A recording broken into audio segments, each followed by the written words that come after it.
أعوذ بالله من الشيطان الرجيم. بسم الله الرحمن الرحيم. السلام علیکم ورحمۃ اللہ وبرکاتہ۔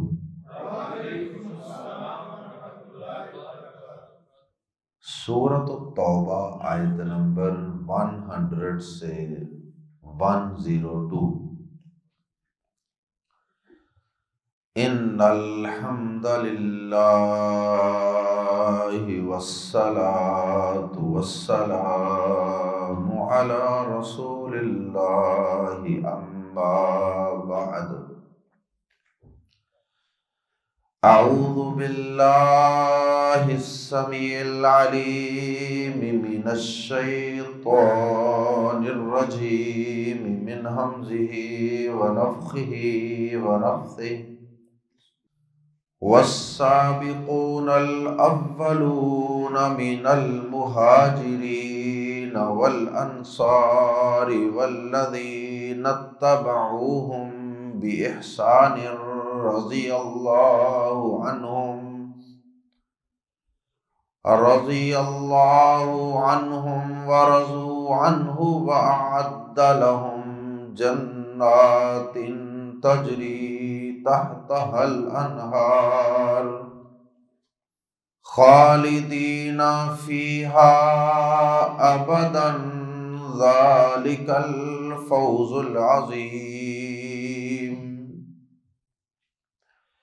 وممن حولكم من الأعراب منافقون ومن أهل المدينة مردوا على النفاق لا تعلمهم نحن نعلمهم سنعذبهم مرتين ثم يردون إلى عذاب عظيم وآخرون اعترفوا بذنوبهم خلطوا عملا صالحا وآخر سيئا عسى الله أن يتوب عليهم إن الله غفور رحيم۔ کوئی بھی نیکی کا کام کیا جائے تو یقیناً جو لوگ ابتدا میں وہ کام کرتے ہیں ان لوگوں کو زیادہ مشکلات کا سامنا کرنا پڑتا ہے۔ اسلام جب اس دنیا میں اللہ رب العزت نے نازل فرمایا، نبی پاک صلی اللہ علیہ وسلم کو جب اللہ رب العزت نے پیغمبر بنا کر مبعوث فرمایا تو ہر طرف جہالت تھی، تاریکی تھی، کفر تھا، شرک تھا۔ اسلام کے ابتدائی دور میں یقیناً جو شرک پر چلنے والے لوگ تھے، جہالت پر چلنے والے لوگ تھے اور عرصہ دراز سے چل رہے تھے اور انہوں نے اپنے آباء و اجداد کو بھی اس غلط رستے اور روش پر چلتے ہوئے دیکھا تھا، تو اب ان کے لیے اسلام اور اس کی تعلیمات یقیناً بڑی انوکھی تعلیمات تھی، اور اس دین اسلام کی مخالفت میں لوگوں کا کھڑے ہونا یہ ایک فطری سی بات تھی۔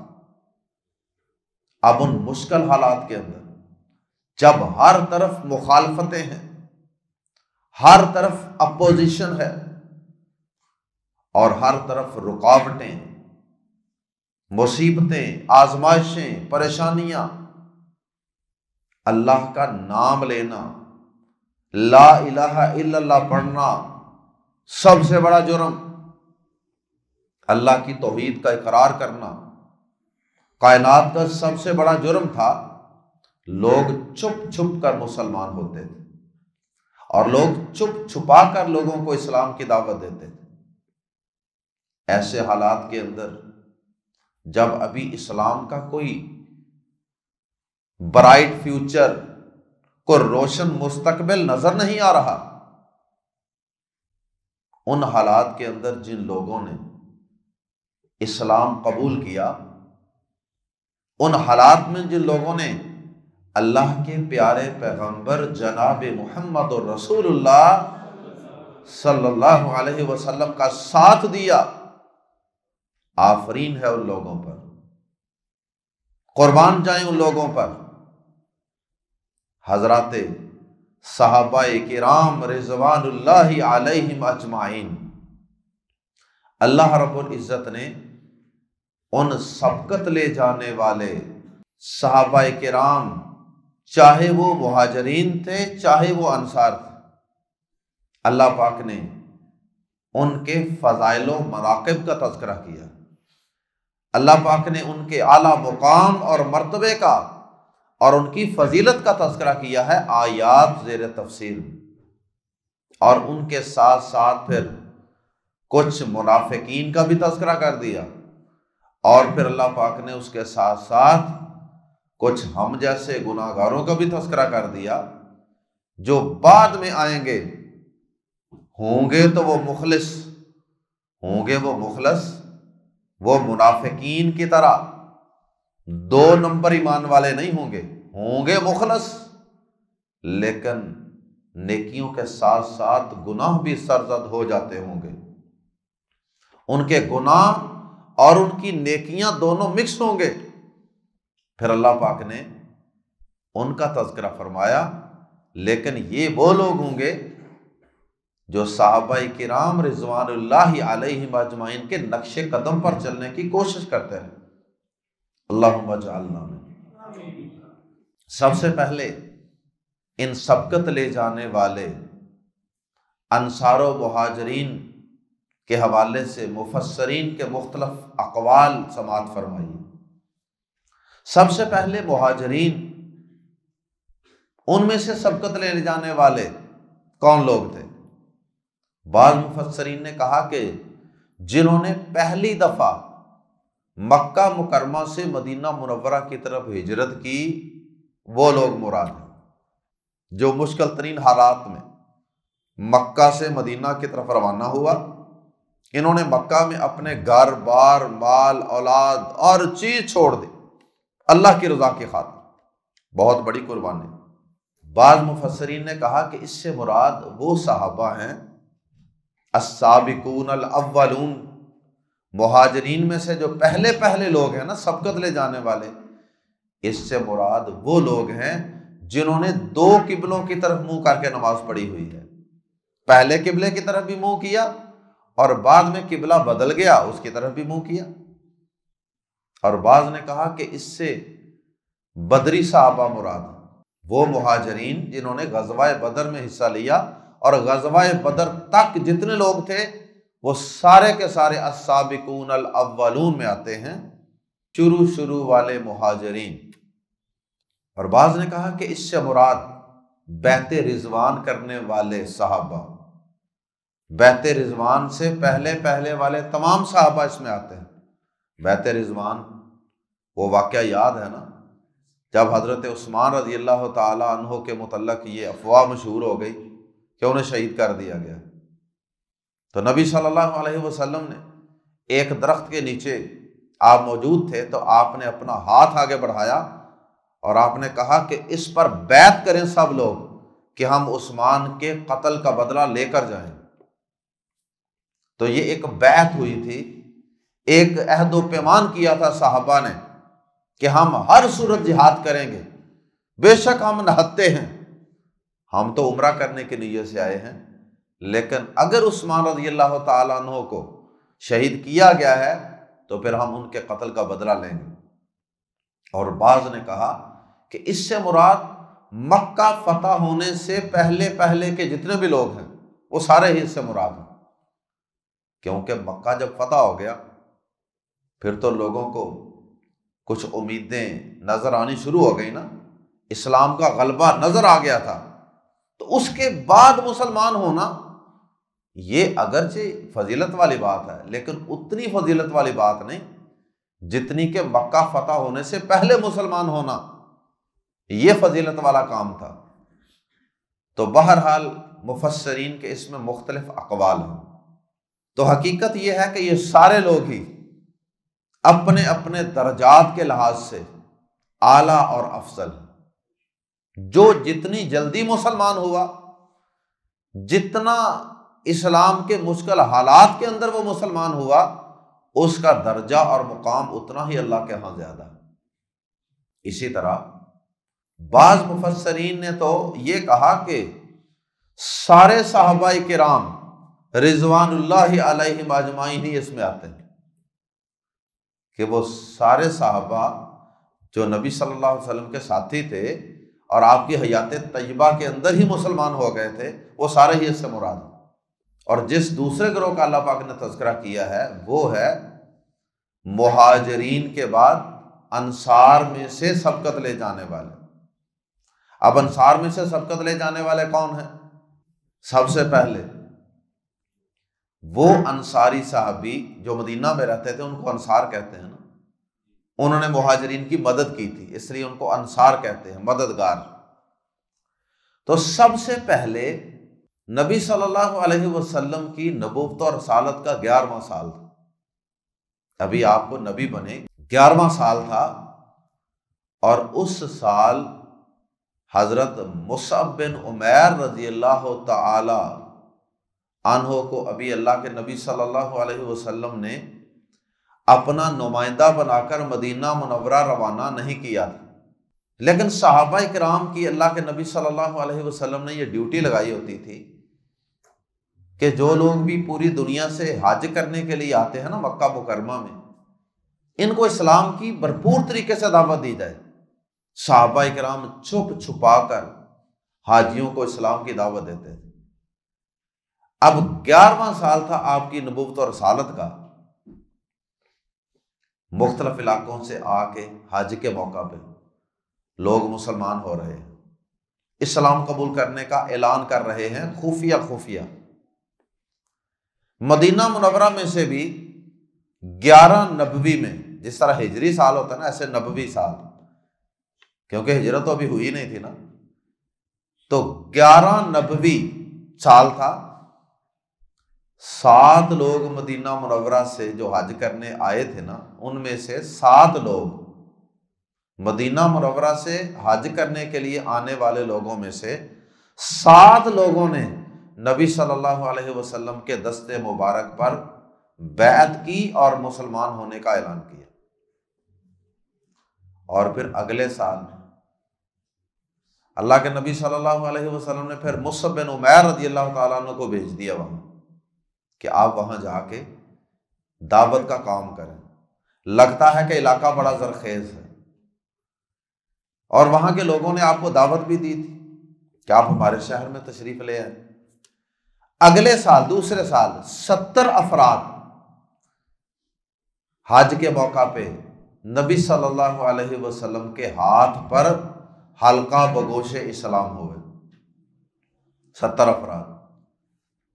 اور پھر یہ 12 نبوی کی بات ہے، اس طرح یہ سلسلہ چلتا رہا۔ تو مفسرین نے یہ کہا کہ سب سے پہلے درجہ ان لوگوں کا ہے جو 11 نبوی کو 7 افراد آ کے مسلمان ہوئے، پھر اگلے سال آنے والے 70 افراد کا درجہ ہے انصار میں سے، اور پھر اس کے بعد مصعب بن عمیر رضی اللہ تعالیٰ عنہ وہاں تشریف لے گئے۔ ان کے جانے کے بعد ابھی نبی صلی اللہ علیہ وسلم مدینہ نہیں گئے، لیکن مصعب بن عمیر رضی اللہ تعالیٰ عنہ آپ کے نمائندے وہاں اسلام کی دعوت کا کام کر رہے ہیں۔ تو حضرت مصعب بن عمیر رضی اللہ تعالیٰ عنہ کے ہاتھ پہ جو لوگ مسلمان ہوئے مدینہ منورہ میں انصار میں سے، تیسرا نمبر ان کا ہے۔ اور چوتھے نمبر پہ پھر وہ انصار صحابہ کہ جب نبی صلی اللہ علیہ وسلم ہجرت کر کے بنفس نفیس وہاں تشریف لے گئے، تو جن لوگوں نے نبی صلی اللہ علیہ وسلم کے ہاتھ پر بیعت کی، آپ کے ہاتھ پر اسلام قبول کرنے کا اعلان کیا، چوتھے نمبر پہ وہ انصار صحابہ۔ بہرحال یہ ابتدا کے مہاجرین ہیں، اور ابتدا میں اسلام قبول کرنے والے انصار صحابہ ہیں، جن کے آگے پھر آپس میں بھی درجات ہیں۔ جو جتنا پہلے مسلمان ہوا اس کا درجہ اتنا ہی اللہ کے ہاں زیادہ ہے۔ باقی اوور آل اگر اختصار سے اور خلاصے کے طور پہ بات کی جائے تو تمام اہل السنہ والجماعہ جو ہیں ان کا اس بات پر اتفاق ہے کہ پوری امت میں سے سب سے افضل اگر کوئی مسلمانوں میں ہے تو وہ حضرت ابو بکر صدیق رضی اللہ تعالی عنہ، سب سے افضل، اور پھر اس کے بعد عمر فاروق رضی اللہ تعالی عنہ، پھر اس کے بعد عثمان غنی رضی اللہ تعالی عنہ، پھر علی مرتضیٰ رضی اللہ تعالی عنہ، اور پھر اس کے بعد باقی عشرہ مبشرہ ہیں، طلحہ ہیں، زبیر ہیں، سعد ہیں، سعید ہیں، عبد الرحمن ہیں، ابو عبیدہ ہیں، یہ صحابہ کرام، اللہ اکبر۔ اور اس کے بعد پھر بدری صحابہ، اور وہ جو مدینہ سے آ کر مکہ میں چوری چوری اسلام کی بیعت کر کے گئے تھے، بیعت عقبہ والے، اللہ اکبر۔ اور پھر اس کے بعد بیعت رضوان والے صحابہ، اور پھر اس کے بعد مکہ فتح ہونے سے پہلے پہلے مسلمان ہونے والے صحابہ کرام رضوان اللہ علیہم اجمعین۔ یہ صحابہ کرام کے مقام اور فضیلت کے لحاظ سے درجات ہیں، اور اس پہ تمام امت کا اتفاق ہے۔ آئیے قرآن مجید کے الفاظ میں پڑھتے ہیں، والسابقون، اور سبقت کرنے والے اور پہل کرنے والے، الاولون، پہلے لوگ، والسابقون الاولون، اور سبقت کرنے والے سب سے پہلے لوگ، سب سے پہلے سبقت کرنے والے۔ آج کے دور میں بھی لوگ سبقت کرتے ہیں نا، نیکی کے کام میں، اسلام کے کام میں، نماز پڑھنے میں مسجد میں پہلے پہنچتے ہیں، جمعہ پڑھنے میں پہلے پہنچتے ہیں، جہاد میں سب سے آگے نکلتے ہیں، قرآن پڑھنے میں، قرآن سنانے میں، یاد کرنے میں آگے ہوتے ہیں۔ تو آگے ہونے والے لوگ تو ہر دور میں ہیں، لیکن یہ کون سے سبقت لینے والے ہیں؟ الاولون، جو سب سے پہلے تھے، اسلام کے سب سے پہلے دور میں سبقت لے جانے والے لوگ، من المہاجرین، مہاجرین میں سے، والانصار، اور انصار میں سے، والذین، اور وہ لوگ جو اتبعوا، پیچھے آئے، ہم ان کے، اور وہ لوگ جو ان کے پیچھے آئے، یعنی جنہوں نے ان کی پیروی کی، بی احسان، نیکی کے ساتھ، یعنی نیکی کے ان کاموں کے اندر صحابہ کرام کے پیچھے چلے، یعنی دنیا کے کسی کام میں نہیں، نیکی کے معاملات میں، اسلام میں، ایمان میں، وہ ان کے پیچھے چلے۔ بعض نے کہا کہ اس سے مراد تابعین ہیں، صحابہ کے بعد تابعین، ٹھیک ہے، تابعین بھی اس میں شامل ہیں، لیکن تابعین تو وہ لوگ تھے نا جنہوں نے صحابہ کو دیکھا تھا، لیکن یہاں جو اللہ پاک نے الفاظ استعمال کیے ہیں نا، والذین اتبعوہم باحسان، ان الفاظ کے اندر صحابہ کو دیکھنے کی شرط کا تذکرہ نہیں ہے، ضروری نہیں ہے کہ صحابہ کو دیکھا ہی ہو تو وہی اس میں آئیں گے۔ والذین اتبعوہم باحسان، اس میں ہر وہ شخص آ جائے گا جو قیامت تک صحابہ کرام رضوان اللہ علیہم اجمعین، انصار و مہاجرین کے نقش قدم پر چلے گا۔ اور صحابہ کرام کا نقش قدم کیا تھا؟ ادھر فرمان محمد ہو، ادھر گردن جھکائی، صلی اللہ علیہ وسلم۔ اگر تو کسی کا زندگی میں یہ ماٹو ہے، یہ مشن ہے، تو وہ شخص، کسی کا یہ منہج ہے، یہ مسلک ہے کہ صحابہ کرام رضوان اللہ علیہم اجمعین نے جس طرح اللہ کے رسول صلی اللہ علیہ وسلم کو فالو کیا ہے، میں بھی ویسے فالو کروں، تو وہ شخص بھی اس فضیلت میں داخل ہے۔ والذین اتبعوہم بإحسان، اور وہ لوگ جو نیکی کے ساتھ ان کے پیچھے آئے۔ اللہم اجعلنا منہم۔ آج کے دور میں جتنے بھی صحیح صراط مستقیم پہ چلنے والے لوگ، قرآن و سنت پہ چلنے والے، قرآن و حدیث پہ چلنے والے، وہ لوگ اس فضیلت میں داخل ہیں۔ اور اگر کسی شخص کا یہ منہج ہی نہیں ہے، بلکہ وہ اپنے کسی امام کے پیچھے چل رہا ہے، اپنے کسی بزرگ کے پیچھے چل رہا ہے، وہ اپنے کسی مذہبی رہنما کو فالو کر رہا ہے، تو وہ شخص اس میں نہیں آتا۔ اس میں وہ شخص آئے گا جو قرآن و حدیث کو صحابہ کرام رضوان اللہ اجمعین کے منہج کے مطابق سمجھ کر قرآن و سنت پر عمل پیرا ہونے کی کوشش کرتا ہے، کیونکہ صحابہ کا منہج بھی یہی تھا، قرآن اور حدیث، قرآن اور سنت، بس تیسری کوئی چیز ان کا منہج نہیں تھی۔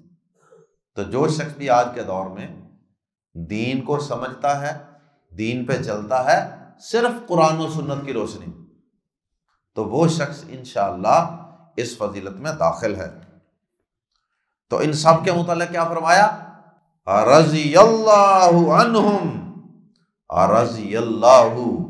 اللہ راضی ہو گیا، عنہم ان سے، ورضوا، اور وہ راضی ہو گئے، عنہ اس سے۔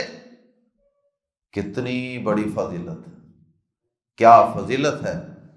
کہ اللہ ان سے راضی ہو گیا اور وہ اللہ سے راضی ہو گئے۔ جس سے اللہ راضی ہو جائے، بھلا وہ اللہ سے کیوں نہیں راضی ہوگا؟ اور حدیث میں آتا ہے نا کہ جنت میں جب سارے جنتیوں کو بھیج دیا جائے گا تو اللہ پاک جنتیوں کو مخاطب کر کے پوچھیں گے، اے جنتیوں بتاؤ کسی چیز کی کوئی تھوڑ تو نہیں ہے، کوئی کمی تو نہیں ہے میری جنت میں، کچھ اور چاہیے تو بتاؤ۔ جنتی کہیں گے، یا اللہ ہم اس جنت میں تجھ سے مانگے تو کیا مانگیں؟ ہر نعمت جو انسان سوچ سکتا ہے، جس کا خیال آ سکتا ہے، وہ نعمت تو یہاں موجود ہے۔ اللہ پاک فرمائیں گے، اچھا پھر تمہیں اس سے بڑی کوئی نعمت نظر نہیں آ رہی، میں پھر تمہیں ایک اس سے بڑی نعمت عطا فرماؤں؟ پھر اللہ پاک اعلان فرمائیں گے کہ جاؤ، آج کے بعد میں ہمیشہ ہمیشہ تم سے راضی اور خوش ہوں، آج کے بعد میں تم پر کبھی ناراض نہیں ہوں گا۔ اور یہ ہے وہ اللہ کی رضامندی جس کے متعلق قرآن مجید نے یہ الفاظ استعمال کیے، وَرِضْوَانٌ مِّنَ اللَّهِ اکبر، اور اللہ کی رضامندی، خوشنودی، اللہ کا کسی پہ راضی ہو جانا، یہ سب سے بڑی نعمت اور دولت ہے۔ اللہ اکبر۔ آج ہم لوگوں کو راضی کرتے رہتے ہیں، لوگ کیا کہیں گے، لوگ کیا کہیں گے، ساری زندگی اس شیطانی الجھن کے اندر پڑے رہتے ہیں، جی لوگ کیا کہیں گے، لوگ کیا کہیں گے، معاشرہ کیا کہے گا۔ بس اسی چکر کے اندر ہم اللہ کی مخالفت بھی کرتے رہتے ہیں، اللہ کو بھی ناراض کرتے رہتے ہیں، اللہ کے رسول کی بھی مخالفت کرتے رہتے ہیں۔ تو سب سے بڑی رضامندی، سب سے بڑی نعمت اور دولت جنت کی، وہ اللہ کی رضامندی ہوگی۔ تو اللہ پاک نے ان صحابہ کرام کو اور پھر ان کے نقش قدم پر چلنے والے قیامت تک آنے والے مسلمانوں کو یہ خوشخبری دی ہے، رضی اللہ عنہم ورضوا عنہ، اللہ ان سے راضی ہو گیا اور وہ اللہ سے راضی ہو گئے۔ معلوم ہوا کہ اس فضیلت میں ہم بھی داخل ہو سکتے ہیں اگر ہم کیا کریں، والذین اتبعوہم بإحسان، اگر ہم ان صحابہ کرام رضوان اللہ علیہم اجمعین کے نقش قدم پہ چلیں تو ہم بھی اس فضیلت میں شامل ہو سکتے ہیں، کیونکہ اللہ پاک نے ان تینوں طبقات کا تذکرہ کرنے کے بعد انصار میں سے السابقون الاولون اور مہاجرین میں سے السابقون الاولون، اور تیسرا گروہ والذین اتبعوہم بإحسان، تین گروہ ہیں۔ تینوں گروہوں کا تذکرہ کرنے کے بعد فرمایا رضی اللہ عنہم ورضوا عنہ، اللہ ان سے راضی اور وہ اللہ سے راضی ہو گئے۔ اللہ اکبر۔ اور اللہ پاک نے سورۃ توبہ کے اور مقامات پہ بھی ان لوگوں کا تذکرہ کیا ہے، سورہ انفال میں بھی تذکرہ کیا، سورۃ البقرہ میں بھی تذکرہ کیا ہے انصار و مہاجرین کا اور ان کے بعد ایمان لانے والوں کا۔ اور پھر فرمایا وَأَعَدَّ، اور اس نے تیار کر رکھے ہیں، لہم، ان کے لیے، یہ اصل میں تھا لی ہم، آسانی کے لیے عربوں نے اسے لی ہم کو لہم پڑھا، لہم، ان کے لیے، وَأَعَدَّ لَهُمْ، اور اس نے تیار کر رکھی ہیں ان کے لیے، جنات، ایسی جنتیں، ایسے باغات، گارڈنز، تجری، بہتی ہیں، تحتہا، جن کے تلے سے، جن کے نیچے سے، الانہار، نہریں، ایسے باغات ہیں جن کے نیچے سے نہریں چل رہی ہیں، خالدین، ہمیشہ رہنے والے ہیں وہ، فیہا، ان باغات میں، ابدا، مزید تاکید کے لیے پھر ابدا کا لفظ۔ اگر صرف خالدین فیہا ہوتا تو پھر بھی اس کا معنی یہی تھا، وہ ہمیشہ رہنے والا، لیکن جب ابدا کا لفظ الگ آ جائے تو مزید اس میں زور پیدا ہو جاتا ہے، اس لیے ہم ترجمہ کریں گے خالدین کا، وہ رہیں گے، وہ رہنے والے ہیں، فیہا، ان باغات میں، ابدا، ہمیشہ۔ ذالک الفوز العظیم، یہی بہت بڑی کامیابی ہے۔ اگر جملہ یوں ہوتا ذالک فوز عظیم، تو پھر معنی ہونا تھا یہ بہت بڑی کامیابی ہے، لیکن الفوز العظیم، الف لام لگا کر اس میں اللہ پاک نے ہی کا حسر کا معنی پیدا کر دی۔ اب اس کا مطلب یہ ہے ذالک الفوز العظیم، کہ کامیابی اور بڑی اور عظیم کامیابی صرف اور صرف یہ ہے کہ کسی سے اللہ راضی ہو جائے۔ لوگوں کو راضی کر لینا کوئی بڑی کامیابی نہیں، اصل بڑی کامیابی کسی سے اللہ راضی ہو جائے اور راضی ہو کے وہ جنتوں کا ہمیشہ ہمیشہ کے لیے وارث بنا دے، یہ ہے بڑی کامیابی، اور یہی بڑی کامیابی ہے۔ اللہ اکبر، اللہم اجعلنا منہم۔ پھر کتنے بد نصیب ہیں وہ لوگ، کتنے ہی سیاہ دل کے مالک ہیں وہ لوگ جو اللہ پاک کی طرف سے ان مقدس ہستیوں، ان صحابہ کرام رضوان اللہ علیہم اجمعین کو اتنے صاف اور شفاف اور واشگاف الفاظ میں دی جانے والی کامیابی کی، جنت کی، رضامندی کی بشارتوں کے باوجود بھی ان صحابہ کرام رضوان اللہ علیہم اجمعین پر لعن طعن کرتے ہیں، تبرہ بازی کرتے ہیں، اور ان کے متعلق بد زبانی کرتے ہیں۔ کتنے بد نصیب ہوں گے وہ لوگ جن کو اللہ کامیاب کہے وہ ان کو ناکام کہتے ہیں، جن کو اللہ ایمان والے کہے وہ ان کو بے ایمان کہتے ہیں، نعوذ باللہ من ذالک، اور کہتے ہیں جی ہاں ٹھیک ہے اللہ کے رسول کے دور تک تو وہ ٹھیک تھے، ایمان والے تھے، لیکن آپ کے دنیا سے تشریف لے جانے کے بعد وہ نعوذ باللہ مرتد ہو گئے تھے۔ اچھا، اللہ کے رسول کو تو چلو علم نہیں ہوگا کہ میرے بعد انہوں نے کیا کرنا ہے، کیا اللہ کو بھی علم نہیں تھا؟ کیا اللہ پاک کسی ایسے شخص کو اتنی بڑی گارنٹی، اتنی بڑی جنت کی ضمانت اور کامیابی کی نوید سنا سکتا ہے جس کے متعلق اللہ پاک کو یہ پتا ہو کہ اس نے تو کچھ سال کے بعد ایمان سے پھر جانا؟ اللہ پاک تو ان کو پورا جنت کے اندر پہنچا رہا ہے۔ اللہ اکبر۔ وَمِمَّن، اور ان میں سے جو حولکم، تمہارے ارد گرد ہیں، من الاعراب، بدویوں میں سے، دیہاتیوں میں سے، منافقون، کچھ منافق ہیں جن کا تذکرہ پہلے بھی ہم پڑھ چکے ہیں، وَمِنْ أَهْلِ الْمَدِينَةِ، اور کچھ اہل مدینہ میں سے بھی ہیں، مردو، جو اڑ گئے ہیں، علی النفاق، نفاق پر، جو نفاق پر اڑے ہوئے ہیں، نہیں اصلاح کر رہے اپنی۔ لا تعلمہم، نہیں جانتے آپ انہیں، اے نبی صلی اللہ علیہ وسلم آپ انہیں نہیں جانتے۔ نحن ہم نعلم، ہم نحن نعلم، ہم جانتے ہیں انہیں۔ نبی صلی اللہ علیہ وسلم کو سارے منافقین کا علم نہیں تھا۔ حضرت حذیفہ رضی اللہ تعالیٰ عنہ جو آپ کے رازدان تھے، آپ نے انہیں کچھ منافقین کے نام بتائے تھے۔ عمر فاروق رضی اللہ تعالیٰ عنہ جن سے بعد میں پوچھا کرتے تھے نا، حذیفہ میرا نام تو نہیں ان میں؟ اللہ اکبر، اتنا کچھ کرنے کے بعد بھی عاجزی کا یہ عالم، عاجزی کا یہ عالم ہے، اور اس قدر ڈر ہے کہ اتنا کچھ کرنے کے باوجود بھی یہ ڈر ہے کہ کہیں ان منافقین کی فہرست میں میرا نام تو نہیں۔ حذیفہ رضی اللہ تعالیٰ عنہ اگرچہ نبی صلی اللہ علیہ وسلم کے بتائے ہوئے ناموں کو جانتے تھے، وہ کچھ نام تھے، لیکن سب لوگوں کے نام نبی صلی اللہ علیہ وسلم کو بھی علم نہیں۔ بڑے بڑے کچھ منافقوں کے نام اللہ پاک نے آپ کو بتا دیے ہوں گے، اور پھر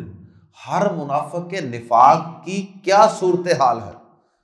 کس درجے کا نفاق ہے، ہر ایک کے نفاق میں بھی تو آگے فرق ہوگا۔ کس وقت اس کا ایمان تھوڑا سا بڑھ جاتا ہے، کس وقت اس کا نفاق زیادہ بڑھ جاتا ہے، یہ ساری کیفیت پوری اللہ کے علم میں تھی، نبی صلی اللہ علیہ وسلم کے علم میں نہیں تھی۔ اس لیے اللہ پاک نے فرمایا کہ اے نبی ہم انہیں جانتے ہیں، تو انہیں نہیں جانتا۔ سنعذبہم، ان قریب ہم عذاب دیں گے انہیں، مرتین، 2 مرتبہ۔ اس کی مختلف تفسیریں کی گئی ہیں۔ بعض نے کہا کہ ایک عذاب تو یہ تھا کہ وہ ہر وقت دلی بے چینی، بے قراری، یا بعض نے کہا کہ ایک عذاب تو یہ تھا کہ انہیں کوئی بھی اپنا ماننے کو تیار نہیں تھا، نہ مسلمان ہی نہ کافر۔ اور دوسرا عذاب اللہ پاک نے ان کو عذاب قبر کی شکل میں دینا۔ بعض نے دونوں عذاب زندگی کے اندر ہی مراد لیے، بعض نے کہا کہ اس سے مراد یہ ہے کہ ایک عذاب دنیا کے اندر اور ایک عذاب مرنے کے بعد برزخ کی زندگی میں، قبر میں، کیونکہ آگے آخرت کے عذاب کا الگ تذکرہ ہے۔ سنعذبہم مرتین، ہم انہیں 2 بار عذاب دیں گے۔ اور ایک تفسیر یہ بھی ہے کہ یہ جو مرتن ہوتا ہے نا، 2 بار، اس کا مطلب 2 بار نہیں ہے، اس کا مطلب ہوتا ہے بار بار۔ جیسے سورۃ الملک میں ہے کہ تو اپنی نظر اٹھا، دوبارہ اٹھا، 6 بارہ اٹھا، بار بار اٹھا، تو اللہ کی تخلیق میں کوئی نقص نہیں دیکھے۔ تو یہ بھی مطلب ہے کہ ہم انہیں بار بار عذاب دیں گے، ان کی پوری زندگی ان پر مصیبت بن جائے گی۔ ثم پھر یردونا، وہ لٹائے جائیں گے، ثم یردونا، پھر وہ لوٹائے جائیں گے، الی عذاب عظیم، بہت بڑے عذاب کی طرف۔ مراد ہے آخرت کا عذاب، جہنم کا عذاب۔ اور آخر میں اللہ پاک نے پھر ایمان والوں کا تذکرہ کر دیا، وآخرون، اور کچھ دوسرے ہیں، یہ مختلف طبقات کا تذکرہ ہے، وآخرون، اور کچھ دوسرے بھی ہیں، اعترفوا، جنہوں نے اعتراف کیا،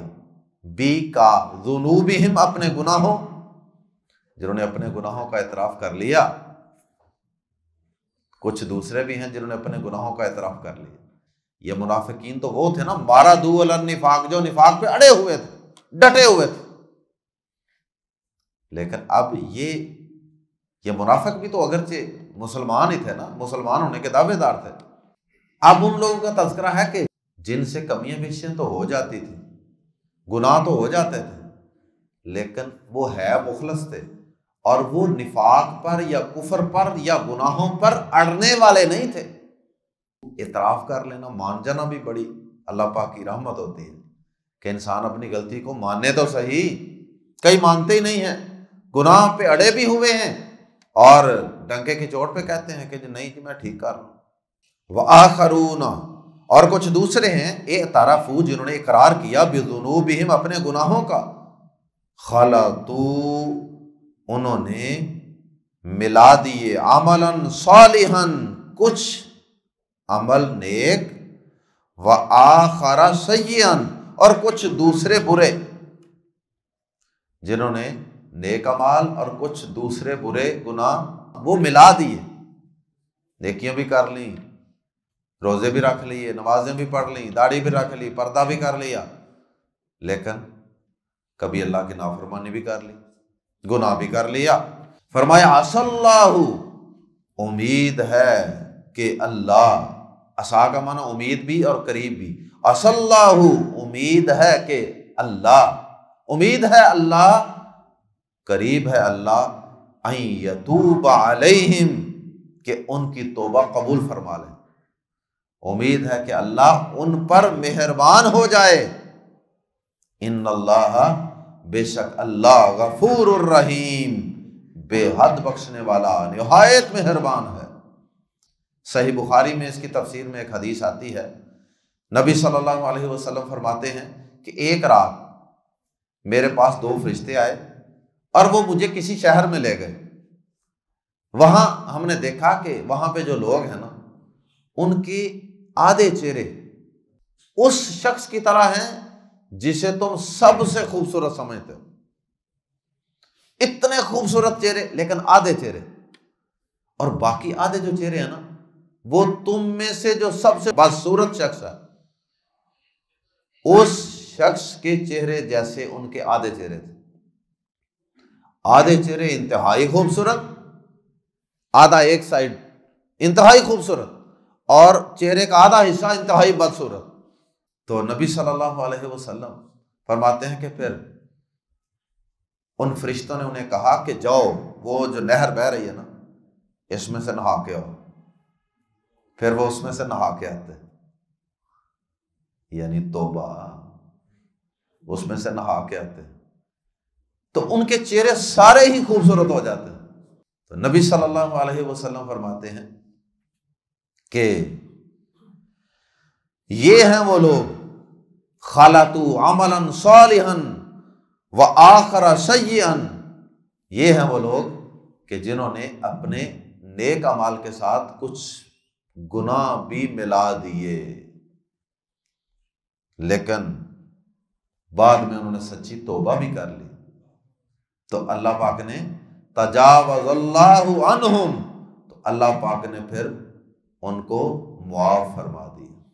اللہ نے ان کو درگزر فرما دیا۔ اللہم اجعلنا منہم۔ سبحانک اللہم وبحمدک، اشہد ان لا الہ الا انت، استغفرک واتوب الیک۔